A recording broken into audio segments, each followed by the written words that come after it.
The air in this chamber is still, thick with the dust of forgotten ages. It feels less like a place and more like a pause, a breath held between worlds. You stand within it, perhaps after a great shattering, a collapse that felt like the very ground gave way. But what if this is not random chance, not mere misfortune? The ancients understood this silence.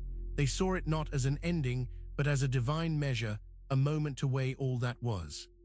The symbols etched into these walls, unseen by most, whispered of a sacred path, the very journey of Osiris. He was not simply felled, he was dismembered by the unyielding currents of life, by what we call Nile law. But destruction, even when it feels absolute, carries within it the seed of restoration. It pulls all that is lost into the underworld's flow, into the deep currents of existence. And only what aligns with the most ancient law, the law of resurrection, will ever surface again, transformed. This silence, this pause, is the beginning of that encoded return. This profound stillness, this inner collapse, is where judgment truly resides, not the judgment of gods in angry skies, but the silent accounting of the soul. Everything you thought was gone, pulled away as if by an invisible tide, was being prepared. It was being gathered, not to be lost forever, but to be pieced back together under the steady light of a cosmic covenant. And so, the riverbed opens beneath your life, not as a sinkhole, but as a passage. A passage into the deep waters where all things, once broken, can be rewoven. And real quick, make sure to subscribe and hit the notification bell for more videos. Now let's keep going. The riverbed opens beneath your life, not as a pit of despair, but as the first stage of a mighty descent. Imagine the waters of the Nile, the lifeblood of Egypt, carving through the land. This river is more than mere water. It is a symbol of time, of flow, of life's relentless current carrying all things. When your life felt like it was breaking apart, when pieces of your world seemed to vanish, it was as if you were being pulled into this ancient flow. The riverbed, the very foundation beneath your feet, opening up, is not an act of malice, but an unveiling of deeper currents. These are the hidden channels, the unseen pathways where what is lost is not destroyed, but collected.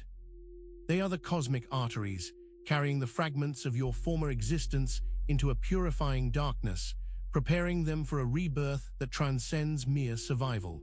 This descent into the riverbed is the genesis of transformation, a necessary plunge into the depths. But where do these collected parts truly go, and what force guides them? Osiris did not die, he was weighed. The very soil of Egypt holds this truth, a truth far older than chronicles of kings. He was not merely slain by the envious hand of Set. His essence was broken, scattered like reeds by a storm. But before his scattered form could be claimed by the abyss, there was a reckoning. The law of Ma'at, the cosmic balance, demanded its due. Osiris, already a king, was subjected to the ultimate trial, the weighing of his soul. This was not a judgment of guilt or innocence in the way we understand it. It was an assessment of his alignment, his worthiness to continue his role even in dissolution. His purity, his connection to the divine order, was measured against the feather of truth. He was not found wanting, but the act of weighing itself was transformative.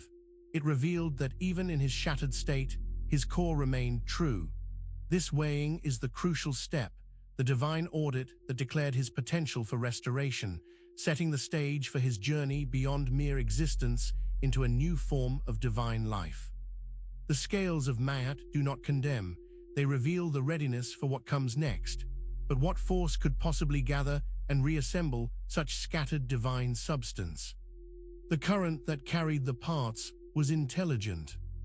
It was not a blind, chaotic force, but a river with a mind, a will, a sacred purpose. When Osiris was dismembered, each fragment was not left to drift aimlessly into the void of oblivion. Instead, a divine intelligence guided their path. This current, this flow, was imbued with the very breath of creation, the power to recognize and gather what belonged together. It mirrored the cosmic intelligence that weaves stars into constellations and thoughts into consciousness. Imagine the waters of the duat, the underworld, not as a stagnant pool, but as a celestial current flowing with purpose. This intelligence knew the shape of Osiris, the divine blueprint held within each scattered piece, and it moved with an ancient understanding to collect them. It was the first alchemical process, a natural distillation guided by divine principle. The current itself was the primary agent of change, an active participant in the grand design of restoration, not merely a passive medium for decay. This intelligence, this knowing water, gathered the pieces, but who then used this gathered substance, and with what intent? Isis is not sentimental, she's alchemical. Her grief, though profound, was not a passive lamentation. It was the driving force behind a meticulous, divine craft. She sought not to merely mourn, but to reconstitute, to transmute absence into presence. Her quest for the scattered pieces of Osiris was an act of profound alchemical surgery. She moved through the treacherous landscapes of the duat, not with mere longing, but with the focused intent of a master artisan. Her tears were not of despair, but the sacred waters that would cleanse and prepare. She understood that the body of Osiris was a vessel, and its reassembly was a sacred rite.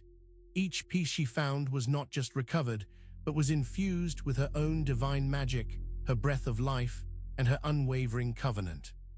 Her actions were a testament to the principle of separation and reunion, a core tenet of the great work. She didn't just find the parts, she revitalized them, prepared them for a union that would go beyond their original form, initiating a divine resurrection through the power of her concentrated will and sacred knowledge. But what about the force that broke Osiris apart in the first place? What power could dismantle a god? The dismembering current is Ma'at in motion. It appears as chaos, as fragmentation, as the brutal tearing away of what was whole and sacred. Yet this destructive force is not an antithesis to divine order, it is a critical component of it. Set, the agent of this dismemberment, embodies the shadow aspect of Ma'at. He represents the forces that challenge stability, that test the resilience of the existing order. Without this opposition, this breaking, there can be no true understanding of wholeness, no profound recreation. The tearing apart of Osiris, then, is not a random act of violence. It is a calculated deconstruction, a necessary step in the alchemical process of transformation. It is the breaking down of the old form to reveal the essential elements within, elements that are pure and capable of reconfiguring into something even more potent. This current, this force of dissolution, is the primal fire of the forge, reducing the impure to its elemental truth. It is the storm that clears the air, the flood that replenishes the soil, preparing the ground for new growth, even at the cost of destruction. This necessary breaking, this alchemical reduction, leads to the underworld. But what happens when you are faced with that descent yourself? Anubis stands silent while you descend. He is not a guide of the dead, as popular lore might suggest, but the guardian of the threshold, the silent observer of transition. His presence at the gates of the underworld signifies not judgment, but the solemn acknowledgement of your passage. He watches as you step away from the familiar, from the world of the living, and into the undulating currents of the duat. His stillness is an invitation to introspection, a profound moment of solitude where the noise of the outer world fades away. There are no pronouncements from Anubis, no hurried instructions. His role is to ensure you enter this liminal space with awareness, to witness your willingness to face what lies beyond the veil. He represents the impartial witnessing of the soul's journey, the acceptance of the descent as a necessary rite of passage. His silence is a profound teaching that the deepest transformations occur in solitude, in the quiet contemplation of one's own mortality and the mysteries of existence. He is the sentinel of transformation, who allows the descent to unfold naturally without interference. As you stand in that silent space, ready to face your own fractured pieces, what choice do you truly have? The law cannot be escaped, but it can be chosen. This is the profound paradox that governs all existence, the hidden truth whispered in the temples of initiation.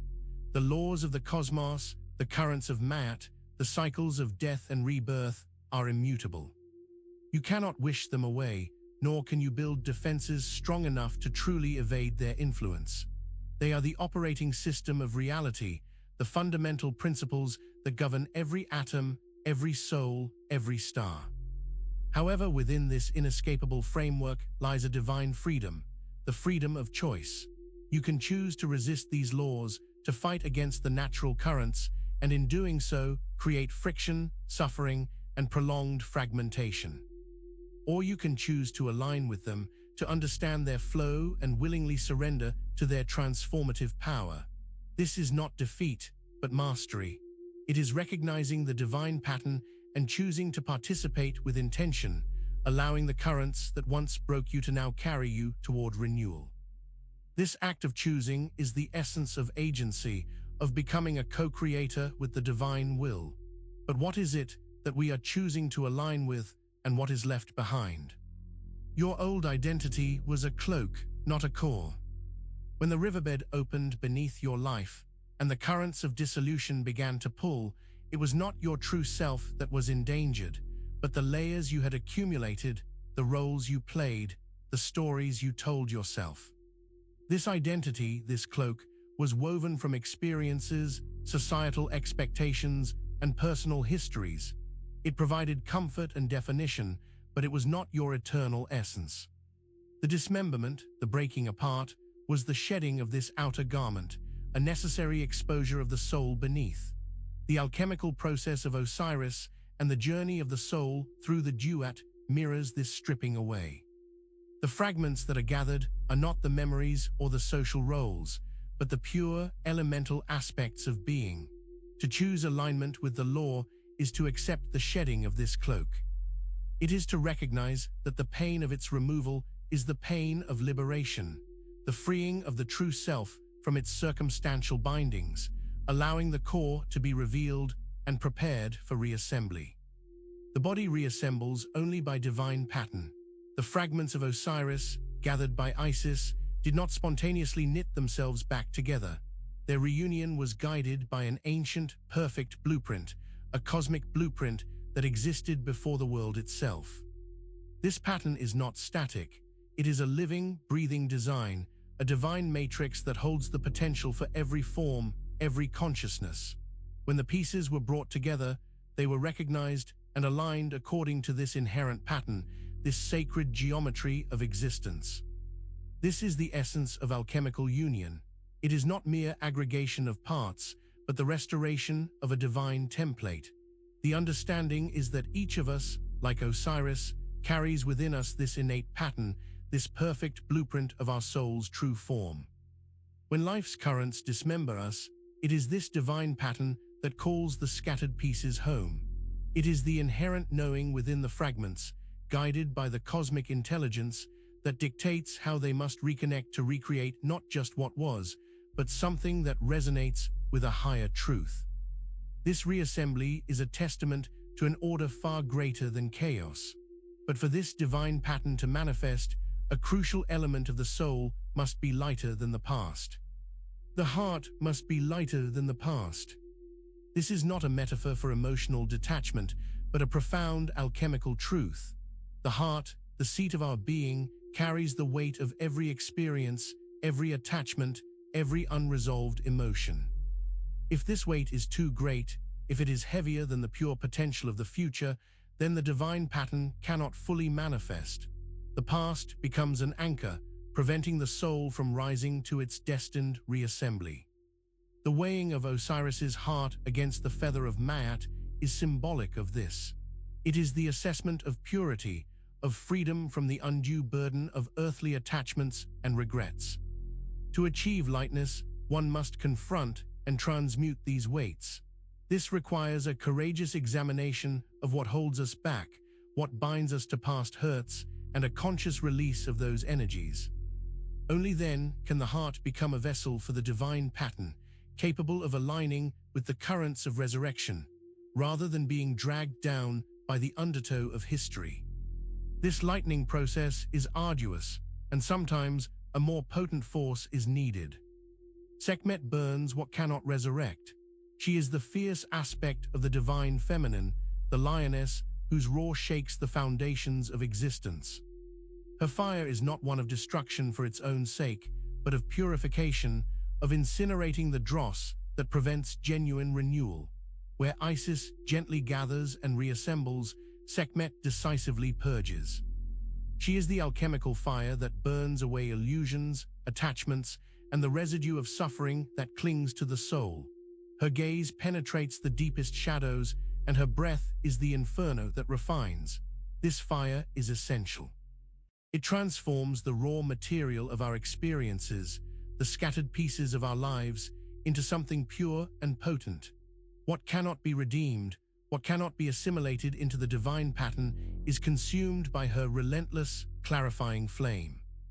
To face Sekhmet's fire is to embrace a purging that, while intense, is ultimately liberating.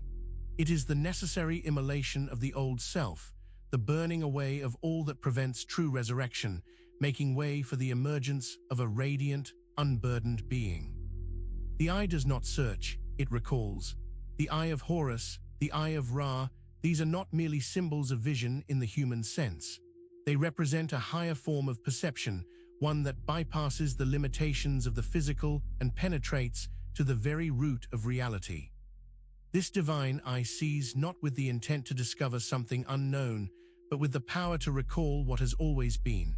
It accesses the cosmic memory, the blueprint held within the divine pattern, bringing forth the true form that was always present, even amidst fragmentation. When life feels fractured, this divine eye reminds the soul of its original wholeness. It acts as a celestial compass, guiding the scattered pieces back to their source, not through external searching, but through an internal resonance, an awakening of inherent knowledge. It is the recognition of oneself in the divine, the remembering of one's own divine nature. This act of recalling is not a passive recollection, but an active infusion of divine light, illuminating the path towards reintegration and wholeness. This illumination is not an end, but a beginning. It leads us to understand that true rebirth is not a return to what was, but a recreation.